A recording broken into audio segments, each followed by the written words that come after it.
तर सतीश भोसले उर्फ खोक्याच्या विरोधात बीडच्या शिरूर तालुक्यातील 22 ग्रामस्थ आणि वन्यजीव प्रेमी बेमुदत उपोषण करणार आहेत।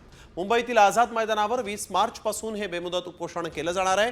जोपर्यंत या घटनेतील इतर आरोपी अटक होत नाहीत तोपर्यंत संबंधित अधिकारी आणि व्यक्तीचा सीडीआर तपासला जात नाही, तसंच एसआयटी स्थापन होत नाही, तसंच खोक्यावर मोक्का अंतर्गत कारवाई केली जात नाही तोपर्यंत उपोषणातून माघार घेणार नाही असा निर्धार यावेळेस करण्यात आलेला आहे।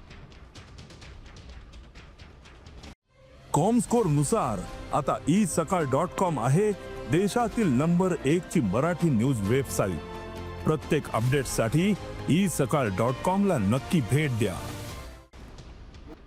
आरोपीवर मोका लागला पाहिजे, एसआयटी स्थापन झाली पाहिजे आणि जे तपास अधिकारी आहे हा जो तपास ज्या पद्धतीने चाललाय तो अत्यंत चुकीच्या पद्धतीने चाललेला आहे। प्रामुख्याने ती देखील एक मागणी राहणार आहे की हा तपास अधिकारी बदलण्यात यावा आणि ईडी आणि एसीबी याच्या मार्फत देखील एवढी प्रॉपर्टी आली कुठून याची देखील चौकशी व्हावा, ही देखील आमची प्रामुख्याने त्याच्यामध्ये एक मागणी आहे।